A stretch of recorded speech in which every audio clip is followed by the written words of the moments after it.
determined after the conclusion of the Presidential and National Assembly elections and on the eve of governorship, state assembly, and area council elections in the Federal Capital Territory. This is a very important meeting indeed.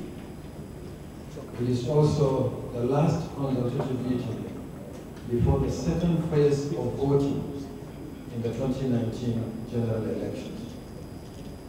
On Saturday, 9th March 2019, Nigerians are once again going to the polls to elect governors in 29 states, 991 members of houses of assembly in all the states of the Federation, 6 chairmen, as well as 62 councillors for the area councils in the FCT.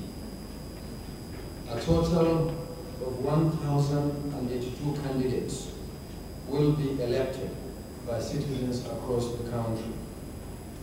Learning from the experience of the Presidential and National Assembly elections held about 2 weeks ago, the Commission has effectively tackled the challenge of logistics.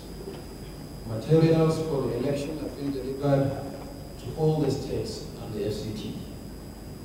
Movement to the local government areas will be completed today, and by tomorrow, all materials and relevant personnel will arrive at the registration centers. With this arrangement, we are confident that all polling units will open at 8 in the morning nationwide. In addition to elections in 1,082 constituencies nationwide, the Commission will conduct supplementary elections in 14 states of the Federation, covering 7 senatorial districts and 24 federal constituencies.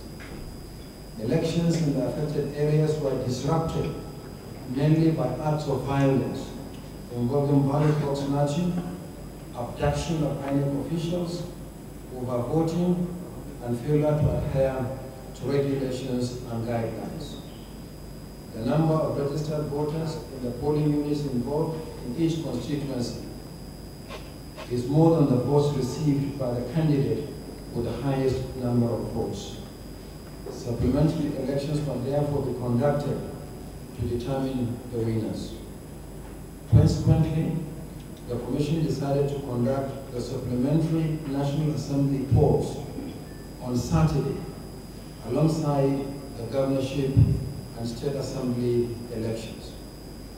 Full details of the constituencies involved have been communicated to stakeholders in the affected states and will also be available on our website for public information later today.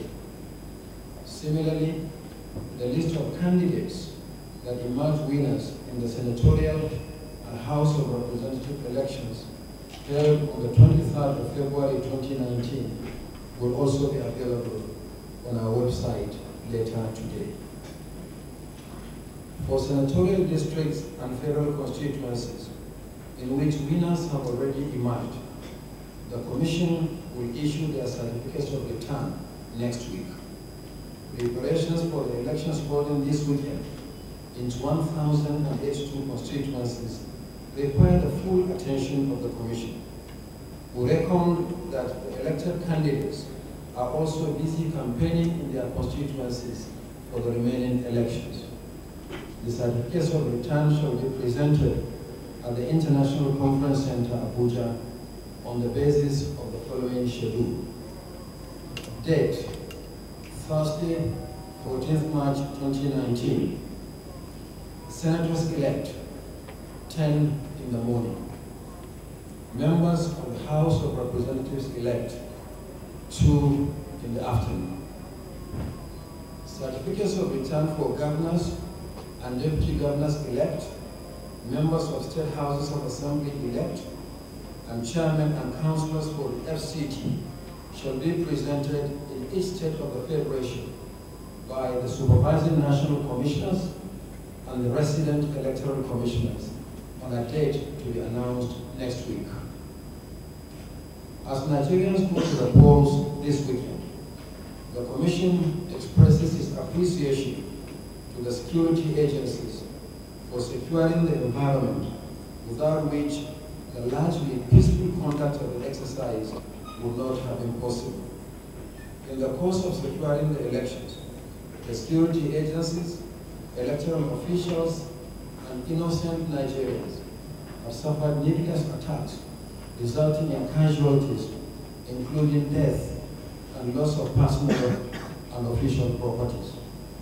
On behalf of the Commission, I extend our deepest condolences to the families of those who lost their lives, including personnel of the security agencies. We are glad that the police has made several arrests and investigation is ongoing. I wish to assure Nigerians that the Commission will work very closely with the Inspector General of Police and the Nigerian Police to ensure the diligent prosecution of all violators of our electoral laws. Citizens are asking for effective but non-intrusive protection before, during, and immediately after elections, in which their rights are respected and their choices safeguarded.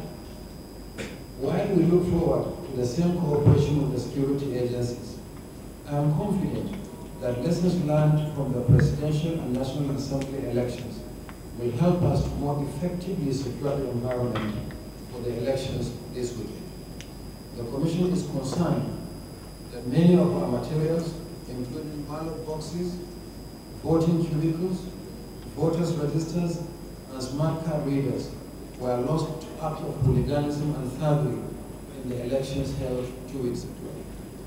Most worrisome is the attack on electoral officials. Some of our staff were abducted and taken hostage in an attempt to disrupt elections or influence the outcome. In fact, some of the supplementary elections I referred to earlier were caused by such acts of thuggery. I'm confident that working together with the security agencies will consolidate on the largely peaceful conduct of the presidential and National Assembly elections, while also taking decisive steps to deal with the minority of violators intent on disrupting the conduct of peaceful elections.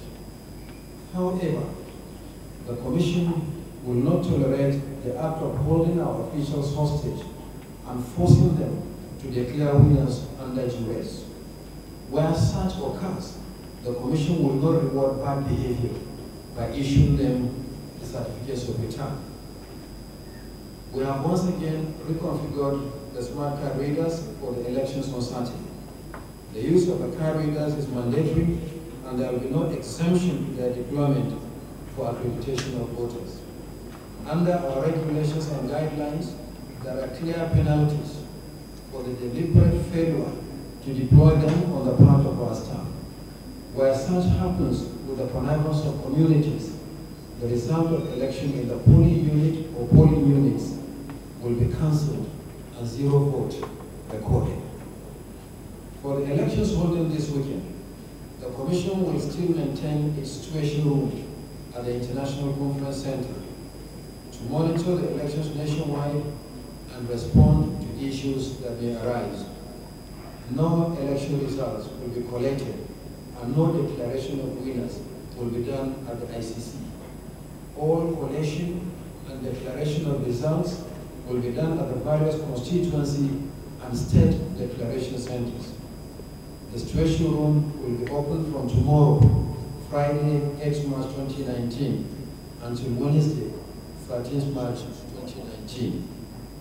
As was the case 2 weeks ago, the situation room will be open to visitation by interested media organizations, domestic and international observers, from Saturday, 9th March 2019, on the basis of the following schedule. Media organizations, 11 a.m.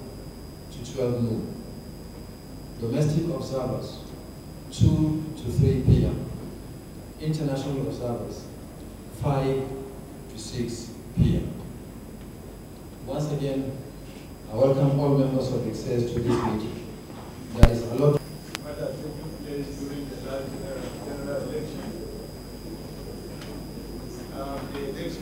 largely peaceful, and this was achieved as a result of the hard work that was done through cooperation and collaboration of all security agencies at the national and INEC.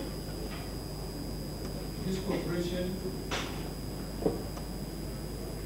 will continue, and I believe will lead us to the success for the next election that we are going to have for the gubernatorial and houses of assembly.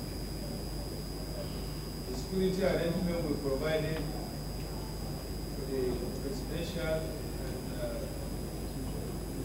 national elections are still in place. We have reviewed what we've done,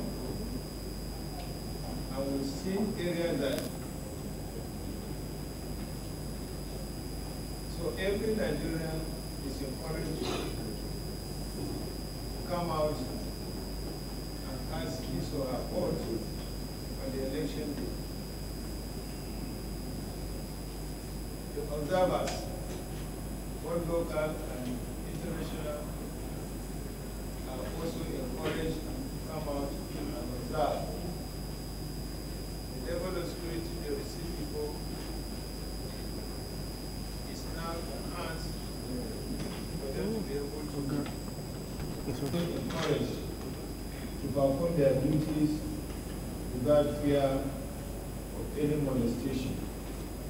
For those that disrupted the process in some of the states during the presidential election, this time is going to be very, very tough for you. You will never get the opportunity to disrupt the process again. If you attempt to do that, there will be consequences. So it is better for you, if you intend to disrupt the process, it's better for you not to come out, not to attempt. Because we saw what you've done before, you've done your modus operandi, and we are ready for you. So on this note, I will thank the chairman of INEC and other heads of security agencies for the cooperation given to us that led us to successful conduct of the